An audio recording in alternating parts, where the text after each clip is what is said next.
ਸਤਨਾਮ। ਧੰਨ ਵਾਹਿਗੁਰੂ ਸਾਹਿਬ ਜੀਓ, ਜੇ ਜੁਗ ਚਾਰੇ ਅਰਜਾ ਹੋਰ ਦਸੂਣੀ ਹੋਏ। ਨਵਾਂ ਖੰਡਾਂ ਵਿੱਚ ਜਾਣੀਐ, ਨਾਲ ਚੱਲੈ ਸਭ ਕੋਏ। ਚੰਗਾ ਨਾਉ ਰਖਾਏ ਕੈ, ਜਸ ਕੀਰਤ ਜਗ ਲੇ। ਜੇ ਤਿਸ ਨਦਰ ਨ ਆਵਈ, ਤਾਂ ਬਾਤ ਨ ਪੁੱਛੈ ਕੇ। ਕੀਟਾਂ ਅੰਦਰ ਕੀਟ ਕਰ ਦੋਸੀ ਦੋਸ ਧਰੇ। ਨਾਨਕ ਨਿਰਗੁਣ ਗੁਣ ਕਰੇ, ਗੁਣਵੰਤਿਆਂ ਗੁਣ ਦੇ। ਤੇਹਾ ਕੋਈ ਨਾ ਸੁਝਈ, ਜੇ ਤਿਸ ਗੁਣ ਕੋਈ ਕਰੇ। ਵਾਹਿਗੁਰੂ ਜੀ ਕਾ ਖਾਲਸਾ, ਵਾਹਿਗੁਰੂ ਜੀ ਕੀ ਫਤਿਹ। ਜੁਗੋ ਜੁਗ ਅਟਲ, ਚਵਰ ਛਤਰ ਤਖਤ ਦੇ ਮਾਲਕ ਧੰਨ ਗੁਰੂ ਗ੍ਰੰਥ ਸਾਹਿਬ ਮਹਾਰਾਜ ਜੀ ਦੀ ਪਾਵਨ ਪਵਿੱਤਰ ਹਜ਼ੂਰੀ ਦੇ ਅੰਦਰ ਸੁਭਾਏਮਾਨ ਗੁਰੂ ਪਿਆਰੇ, ਗੁਰੂ ਸਵਾਰੇ, ਸਤ ਸੰਗੀ ਜਨੋ, ਸਤਿਗੁਰਾਂ ਨੇ ਅਪਾਰ ਕਿਰਪਾ ਬਖਸ਼ਿਸ਼ ਰਹਿਮਤ ਕੀਤੀ ਹੈ। ਰੋਜ਼ਾਨਾ ਹੀ ਇਸ ਦੀਵਾਨ ਦੇ ਵਿੱਚ ਜੁੜ ਬੈਠ ਅਸੀਂ ਗੁਰੂ ਨਾਨਕ ਪਾਤਸ਼ਾਹ ਮਹਾਰਾਜ ਜੀ ਦੀ ਪਾਵਨ ਬਾਣੀ ਜਪਜੀ ਸਾਹਿਬ ਦੀ ਵਿਚਾਰ ਦੇ ਨਾਲ ਜੁੜਦੇ ਹਾਂ। ਹੁਣ ਤੱਕ 6 ਪੌੜੀਆਂ ਦੀ ਵਿਚਾਰ ਅਸੀਂ ਸਰਵਣ ਕਰ ਚੁੱਕੇ ਹਾਂ। ਅੱਜ ਆਪ ਜੀ ਨੇ 7ਵੀਂ ਪੌੜੀ ਦਾ ਪਾਠ ਸਰਵਣ ਕੀਤਾ ਹੈ। ਧੰਨ ਗੁਰੂ ਨਾਨਕ ਪਾਤਸ਼ਾਹ ਮਹਾਰਾਜ ਜੀ ਨੇ ਇਸ 7ਵੀਂ ਪੌੜੀ ਦੇ ਵਿੱਚ ਫੁਰਮਾਨ ਕੀਤਾ ਹੈ, ਜੇ ਜੁਗ ਚਾਰੇ ਆਰਜਾ ਹੋਰ ਦਸੂਣੀ ਹੋਏ। ਅਸੀਂ ਜਦੋਂ ਪਿੱਛੇ ਇਤਿਹਾਸ ਵੱਲ ਝਾਤ ਮਾਰਦੇ ਹਾਂ ਤਾਂ ਇਸ ਹਿੰਦੁਸਤਾਨ ਦੀ ਧਰਤੀ ਉੱਤੇ ਸਿੱਧ ਜੋਗੀ ਲੋਕ ਬੜੇ ਔਖੇ ਔਖੇ ਆਸਣ ਕਰਦੇ ਰਹੇ। ਯੋਗ ਸਾਧਨਾ ਦੇ ਰਾਹੀਂ ਆਪਣੇ ਸਵਾਸ ਦਸਮ ਦੁਆਰ ਚਾੜ ਕੇ ਆਪਣੀ ਉਮਰ ਲੰਬੀ ਕਰਨ ਦੇ ਵਿੱਚ ਬੜੀ ਇੱਛਾ ਰੱਖਦੇ ਸਨ, ਕਰਦੇ ਰਹੇ ਨੇ। ਉਹਨਾਂ ਜੋਗੀਆਂ ਦੇ ਬਾਰੇ ਸਤਿਗੁਰੂ ਮਹਾਰਾਜ ਜੀ ਨੇ ਪਾਵਨ ਬਾਣੀ ਦੇ ਵਿੱਚ ਇੱਕ ਇਸ਼ਾਰਾ ਕੀਤਾ ਹੈ, ਜੇ ਜੁਗ ਚਾਰੇ ਆਰਜਾ, ਵੀ ਜਿਵੇਂ ਉਹ ਲੰਬੀ ਉਮਰ ਨੂੰ ਰੱਬ ਦੀ ਪ੍ਰਾਪਤੀ ਦਾ ਸਾਧਨ ਮੰਨਦੇ ਨੇ, ਤੇ ਜੇ ਵੱਡੀ ਉਮਰ ਹੀ ਰੱਬ ਪ੍ਰਾਪਤੀ ਦਾ ਸਾਧਨ ਹੈ, ਤੇ ਸਤਿਗੁਰੂ ਮਹਾਰਾਜ ਜੀ ਕਹਿੰਦੇ ਜੇ ਜੁਗ ਚਾਰੇ ਆਰਜਾ, ਵੀ ਜੇ ਕਿਸੇ ਦੀ ਉਮਰ 4 ਜੁਗਾਂ ਜਿੰਨੀ ਹੋ ਜਾਵੇ, ਹੋਰ ਦਸੂਣੀ ਹੋਏ, ਇੱਥੇ ਹੀ ਬਸ ਨਹੀਂ 10 ਗੁਣਾ ਹੋਰ ਵੱਧ ਜਾਵੇ, ਭਾਵ 40 ਯੁੱਗ ਕਿਸੇ ਦੀ ਉਮਰ ਹੋ ਜਾਵੇ। ਨਵਾਂ ਖੰਡਾਂ ਵਿੱਚ ਜਾਣੀਐ, ਤੇ ਉਸ ਮਨੁੱਖ ਨੂੰ ਸਾਰੀ ਧਰਤੀ ਦੇ ਵਿੱਚ ਜਾਣਿਆ ਜਾਂਦਾ ਹੋਵੇ। ਨਵਾਂ ਖੰਡਾਂ ਵਿੱਚ ਜਾਣੀਐ, ਧਰਤੀ ਦੇ 9 ਖੰਡ ਮੰਨੇ ਗਏ ਨੇ, ਭਾਵ ਸਾਰੀ ਧਰਤੀ ਵਿੱਚ ਉਹਦੀ ਜਾਣ ਪਹਿਚਾਣ ਹੋਵੇ, ਪ੍ਰਸਿੱਧ ਹੋ ਜਾਵੇ, ਪ੍ਰਗਟ ਹੋ ਜਾਵੇ। ਨਾਲ ਚੱਲੈ ਸਭ ਕੋਏ, ਹਰ ਇੱਕ ਮਨੁੱਖ ਉਹਦੇ ਨਾਲ ਹੋ ਤੁਰੇ, ਉਹਦਾ ਹੁਕਮ ਮੰਨੇ। ਜਿਵੇਂ ਅਸੀਂ ਵੇਖਦੇ ਹਾਂ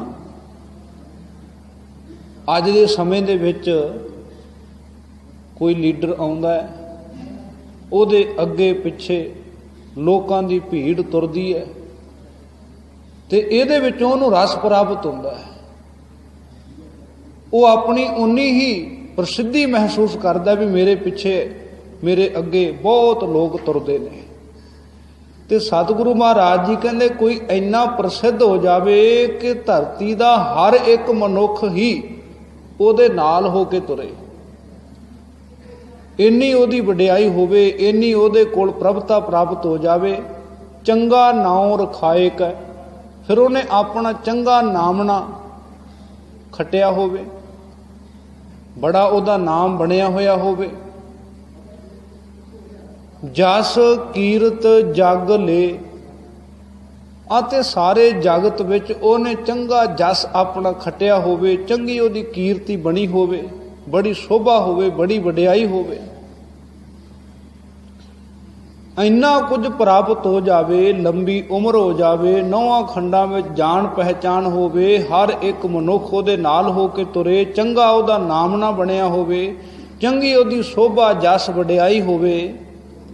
ਪਰ ਸਤਿਗੁਰੂ ਮਹਾਰਾਜ ਜੀ ਕਹਿੰਦੇ ਇੰਨਾ ਕੁਝ ਹੋਣ ਦੇ ਬਾਵਜੂਦ ਵੀ ਜੇ ਤਿਸ ਨਦਰ ਨਾ ਆਵੇ, ਜੇ ਉਹ ਉਸ ਵਾਹਿਗੁਰੂ ਅਕਾਲ ਪੁਰਖ ਪਰਮੇਸ਼ਰ ਦੀ ਨਦਰ ਹੇਠ ਨਹੀਂ ਆਉਂਦਾ, ਉਹਦੀ ਨਦਰ ਦਾ ਪਾਤਰ ਜੇ ਉਹ ਨਹੀਂ ਬਣਿਆ, ਜੇ ਤਿਸ, ਇੱਥੇ ਤਿਸ ਲਫ਼ਜ਼ ਰੱਬ ਜੀ ਵਾਸਤੇ ਆਇਆ, ਪਰਮਾਤਮਾ ਵਾਸਤੇ ਆਇਆ। ਜੇ ਇੰਨੀਆਂ ਵਡਿਆਈਆਂ ਪ੍ਰਾਪਤ ਕਰਨ ਵਾਲਾ ਮਨੁੱਖ ਉਸ ਵਾਹਿਗੁਰੂ ਦੀ ਨਦਰ, ਉਹਦੀ ਪ੍ਰਸੰਨਤਾ ਪ੍ਰਾਪਤ ਨਹੀਂ ਕਰ ਪਾਉਂਦਾ, ਤਾਂ ਬਾਤ ਨਾ ਪੁੱਛੈ ਕਿ, ਤਾਂ ਕੋਈ ਉਹਦੀ ਬਾਤ ਵੀ ਨਹੀਂ ਪੁੱਛੇਗਾ। ਭਾਵ ਉਹਦੀ ਹਾਲਤ ਐਸੇ ਮਨੁੱਖ ਵਰਗੀ ਹੋਏਗੀ ਜਿਹਦੀ ਕੋਈ ਬਾਤ ਹੀ ਨਾ ਪੁੱਛੇ, ਜਿਹਦੇ ਕੋਲ ਕੋਈ ਖੜਨ ਨੂੰ ਤਿਆਰ ਹੀ ਨਾ ਹੋਵੇ। ਦੁਨੀਆ ਦੇ ਕਰਕੇ ਉਹਨੇ ਭਾਵੇਂ ਸਾਰੀਆਂ ਵਡਿਆਈਆਂ, ਚੰਗਾ ਨਾਮਣਾ ਪ੍ਰਾਪਤ ਕਰ ਲਿਆ, ਪਰ ਜੇ ਇੱਕ ਪਰਮਾਤਮਾ ਦੇ ਨਾਲ ਉਹਨੇ ਸਾਂਝ ਨਾ ਬਣਾਈ, ਨਾਮ ਨਾ ਜਪਿਆ, ਤਾਂ ਉਹਦੀ ਹਾਲਤ ਉਸ ਪਰਮਾਤਮਾ ਦੇ ਦਰ ਦੇ ਉੱਤੇ ਉਸ ਤਰ੍ਹਾਂ ਦੀ ਹੋਵੇਗੀ ਜਿਵੇਂ ਕੋਈ ਮਨੁੱਖ ਹੋਵੇ, ਉਹਦੀ ਕੋਈ ਬਾਤ ਹੀ ਨਾ ਪੁੱਛਦਾ ਹੋਵੇ, ਉਹਦੇ ਕੋਲ ਕੋਈ ਖੜਨ ਨੂੰ, ਉਹਦੇ ਨਾਲ ਗੱਲ ਕਰਨ ਨੂੰ ਕੋਈ ਤਿਆਰ ਹੀ ਨਾ ਹੋਵੇ। ਜੇ ਤਿਸ ਨਦਰ ਨਾ ਆਵੇ ਤਾਂ ਬਾਤ ਨਾ ਪੁੱਛੈ ਕਿ। ਉਸ ਅਕਾਲ ਪੁਰਖ ਵਾਹਿਗੁਰੂ ਪਰਮੇਸ਼ਰ ਦੀ ਨਿਗਾਹ ਦੇ ਵਿੱਚ ਉਸ ਮਨੁੱਖ ਦੀ ਕੌਡੀ ਪਰ ਕੀਮਤ ਨਹੀਂ ਹੈ। ਉਹਨੂੰ ਕੀ ਮੰਨਿਆ ਜਾਏਗਾ? ਕਿਉਂਕਿ ਨਾਮ ਨਹੀਂ ਉਹਨੇ ਸਿਮਰਿਆ, ਆਪਣੇ ਜੀਵਨ ਨੂੰ ਸਵਾਰਿਆ ਨਹੀਂ। ਤੇ ਸਤਿਗੁਰੂ ਮਹਾਰਾਜ ਜੀ ਕਹਿੰਦੇ ਕੀਟਾਂ ਅੰਦਰ ਕੀਟ, ਉਹ ਤਾਂ ਕੀੜਿਆਂ ਦੇ ਵਿੱਚੋਂ ਇੱਕ ਨਿੱਕਾ ਜਿਹਾ ਕੀੜਾ ਹੈ, ਇਹਦੇ ਤੋਂ ਉਹਦੀ ਵੱਧ ਹੋਰ ਕੋਈ ਹਸਤੀ ਨਹੀਂ ਹੈ। ਜਿਹਨੇ ਨਾਮ ਨੂੰ ਵਿਸਾਰਿਆ ਉਹ ਤਾਂ ਸਤਿਗੁਰੂ ਮਹਾਰਾਜ ਜੀ ਕਹਿੰਦੇ ਕੀਟਾਂ ਅੰਦਰ ਕੀਟ, ਕਰ ਦੋਸ਼ੀ ਦੋਸ਼ ਧਰੇ।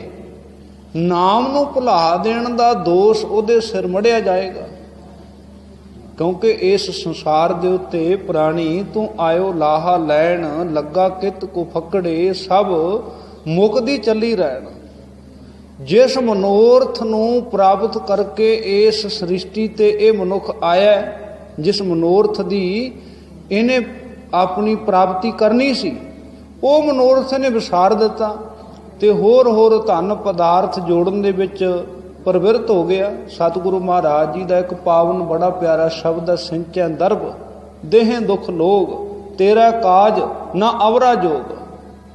ਕਹਿਣ ਲੱਗੇ ਐ ਮਨੁੱਖ ਤੂੰ ਬੜਾ ਧਨ ਇਕੱਠਾ ਕਰਦਾ ਹੈ, ਪਰ ਉਹ ਧਨ ਜੋੜਨ ਦਾ ਤੇਰਾ ਤਰੀਕਾ ਕੀ ਹੈ? ਦੇਹੇ ਦੁਖ ਲੋਗ, ਲੋਕਾਂ ਨੂੰ ਦੁਖੀ ਕਰਕੇ, ਛਲ ਕਪਟ ਕਰਕੇ, ਧੋਖਾ ਕਰਕੇ, ਠੱਗੀ ਕਰਕੇ ਧਨ ਇਕੱਠਾ ਕਰਦਾ।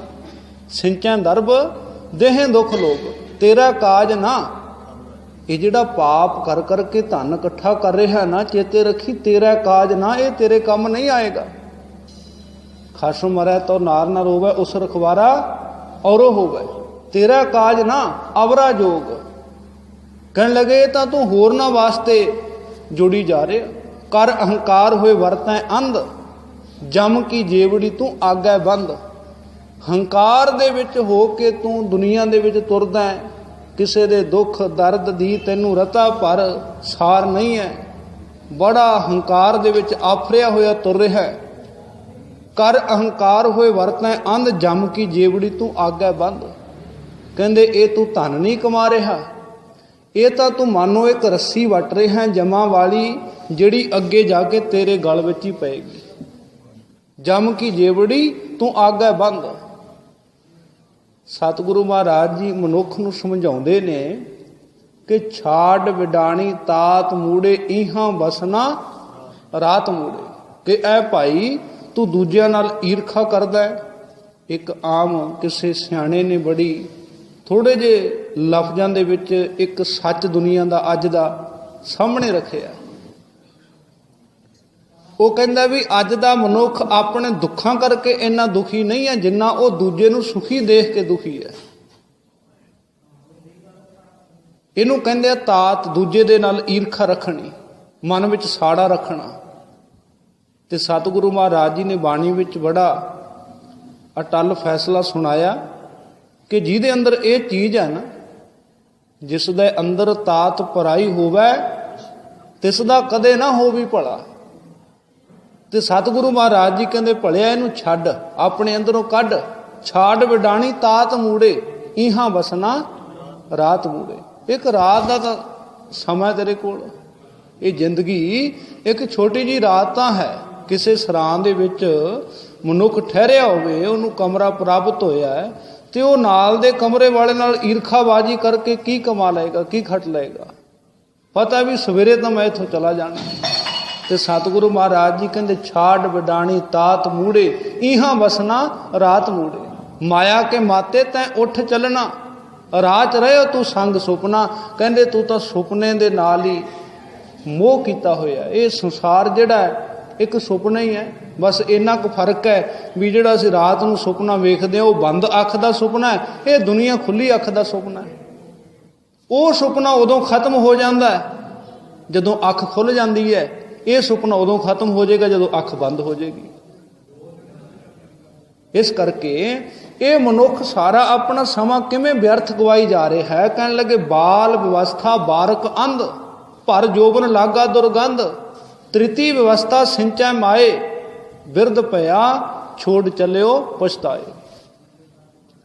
ये मनुख इसे तरीके दे नाल ही उस परमात्मा दे नाम नूं विसारदा, माया दे मोह विच फसिया होया तुरिया जा रहा है।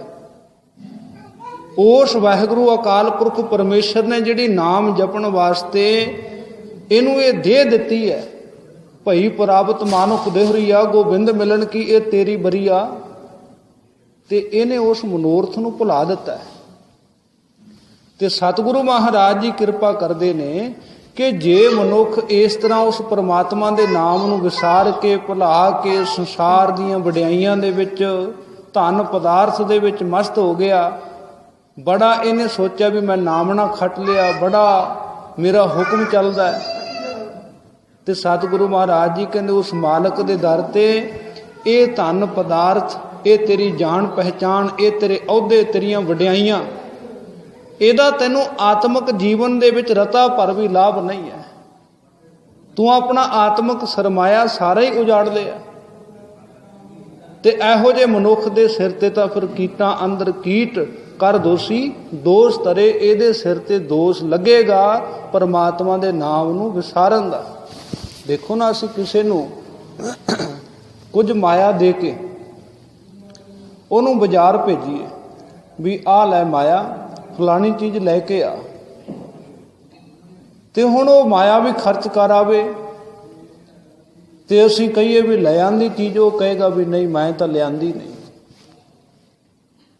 तो असीं हुण उहदे नाल गुस्से होवांगे ना भी तैनूं असीं माया दित्ती, धन दिता भी फलानी चीज़ लैके आ, तू धन भी गवाया, उजाड़ आया, किधरे होर ही खर्च कर आया, तो जिहड़ी चीज़ वास्ते तैनूं धन दिता सी वो लैके भी नहीं आया। तो फिर असीं उहनूं क्रोध विच आके कौड़े बोल बोलांगे, झिड़कांगे। तो इस करके असीं भी तो सवास लैके आए हैं ना उस अकाल पुरख दे वल्लों, ngण घाले सब दिवस सास, नह वढन कटन तिल सार। ये गिणती दे सवास सानूं मिले हुए ने, ते मिले किस वास्ते ने? परमात्मा दी बंदगी वास्ते, उहदा नाम जपण वास्ते।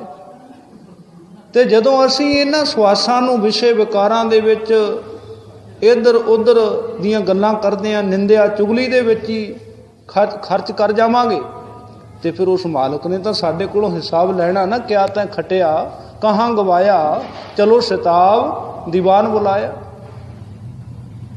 ਇਸੇ ਕਰਕੇ ਸਤਿਗੁਰੂ ਮਹਾਰਾਜ ਜੀ ਦੀ ਬਾਣੀ ਸਾਨੂੰ ਸਿੱਖਿਆ ਦਿੰਦੀ ਹੈ ਕਿ ਜੇ ਤੂੰ ਗੁਰੂ ਦੀ ਸ਼ਰਨ ਵਿੱਚ ਆ ਜਾਵੇਂ ਤੈਨੂੰ ਪਛਤਾਉਣਾ ਨਹੀਂ ਪਏਗਾ, ਕਿਉਂਕਿ ਗੁਰੂ ਤੈਨੂੰ ਸਮਝਾਵੇਗਾ। ਐਸਾ ਕੰਮ ਮੂਲੇ ਨਾ ਕੀਚੈ ਜਿਤ ਅੰਤ ਪਛੋਤਾਈ ਹੈ। ਤੇ ਬਾਬਾ ਫਰੀਦ ਸਾਹਿਬ ਜੀ ਵੀ ਮਨੁੱਖ ਨੂੰ ਹਲੂਣਾ ਦਿੰਦੇ ਨੇ, ਸੁਨੇਹਾ ਦਿੰਦੇ ਨੇ ਇਸ ਮਨੁੱਖ ਨੂੰ, ਫਰੀਦਾ ਜਿੰਨੀ ਕਮੀ ਨਾਹੇ ਗੁਣ ਤੇ ਕਮੜੇ ਵਿਸਾਰ ਮਤ ਸ਼ਰਮਿੰਦਾ ਥੀਵਈ ਸਾਈਂ ਦਾ ਦਰਬਾਰ। ਕਿ ਭਲਿਆ ਤੂੰ ਉਸ ਪ੍ਰਮਾਤਮਾ ਦਾ ਨਾਮ ਜਪ, ਉਹਦੀਆਂ ਵਡਿਆਈਆਂ ਕਰ, ਉਹਦੀਆਂ ਵਡਿਆਈਆਂ ਨੂੰ ਸੁਣ, ਇਹਦੇ ਵਿੱਚ ਹੀ ਤੇਰਾ ਭਲਾ ਹੈ, ਇਹਦੇ ਵਿੱਚ ਹੀ ਤੇਰੇ ਜੀਵਨ ਦੀ ਸਫਲਤਾ ਹੈ। ਪਰ ਇਹ ਮਨੁੱਖ ਜਿਹੜਾ ਨਾ ਗੁਰੂ ਦੇ ਗਿਆਨ ਦੀ ਗੱਲ ਦੇ ਵੱਲ ਕੰਨ ਹੀ ਨਹੀਂ ਕਰਦਾ। ਚੰਗਿਆਈ ਆਲਕ ਕਰੇ, ਬੁਰਿਆਈ ਹੋਏ ਸ਼ੇਰ। ਚੰਗਾ ਕਰਮ ਕਰਨ ਲੱਗਿਆ ਤਾਂ ਇਹਨੂੰ ਆਲਸ ਆ ਘੇਰਦੀ ਹੈ। ਨਾਮ ਕੀ ਬੇਲਾ ਪੈ ਪੈ ਸੋਇਆ, ਬੁਰੇ ਕਾਮ ਕੋ ਊਠ ਖਲੋਇਆ। ਤੇ ਸਤਿਗੁਰੂ ਮਹਾਰਾਜ ਕਿਰਪਾ ਕਰਦੇ ਨੇ, ਨਾਨਕ ਨਿਰਗੁਣ ਗੁਣ ਕਰੇ, ਗੁਣਵੰਤਿਆਂ ਗੁਣ ਦੇ। ਕਿ ਉਹ ਵਾਹਿਗੁਰੂ ਪਰਮੇਸ਼ਰ ਇੰਨਾ ਦਿਆਲੂ ਹੈ ਕਿ ਜਿਹੜੇ ਮਨੁੱਖਾਂ ਦੇ ਕੋਲ ਕੋਈ ਗੁਣ ਨਹੀਂ ਹੈ, ਜਿਹੜੇ ਨਿਰਗੁਣੇ ਨੇ, ਉਹਨਾਂ ਨੂੰ ਉਹ ਪਰਮੇਸ਼ਰ ਗੁਣ ਦੇ ਦਿੰਦਾ ਹੈ, ਭਗਤੀ ਵਾਲਾ ਗੁਣ। ਵਿਣ ਗੁਣ ਕੀਤੇ ਭਗਤ ਨਾ ਹੋਏ। ਤੇ ਮਨੁੱਖ ਪਰਮਾਤਮਾ ਨੂੰ ਵਿਸਾਰਨ ਕਰਕੇ ਆਪਣੇ ਸਾਰੇ ਗੁਣ ਗਾਲ ਬੈਠਦਾ, ਸਾਰੇ ਗੁਣ ਉਹ ਗਵਾ ਲੈਂਦਾ ਹੈ, ਨਿਰਗੁਣ ਹੋ ਜਾਂਦਾ ਹੈ। ਹਰ ਵਿਸਰਤ ਤੇਰੇ ਗੁਣ ਗਲਿਆ।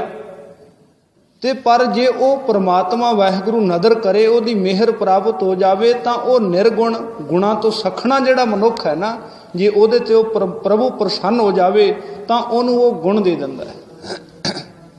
ਨਾਨਕ ਨਿਰਗੁਣ ਗੁਣ ਕਰੇ, ਗੁਣਵੰਤਿਆਂ ਗੁਣ ਦੇ।